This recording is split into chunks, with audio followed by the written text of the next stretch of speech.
Pidato Presiden Prabowo Subianto di Turki disambut tepuk tangan berdiri atau standing applause. Momen tersebut terjadi saat Prabowo menyampaikan pidato di Gedung Parlemen Turki pada Kamis 10 April. Setelah Prabowo menyampaikan pidatonya, seluruh parlemen Turki berdiri memberikan apresiasi terhadap Presiden Indonesia itu. Melihat hal itu, Prabowo langsung mengatupkan kedua tangannya dan menunduk sebagai gestur menyampaikan terima kasih.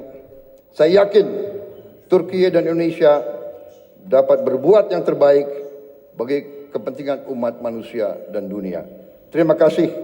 Wassalamualaikum warahmatullahi wabarakatuh. Terima kasih.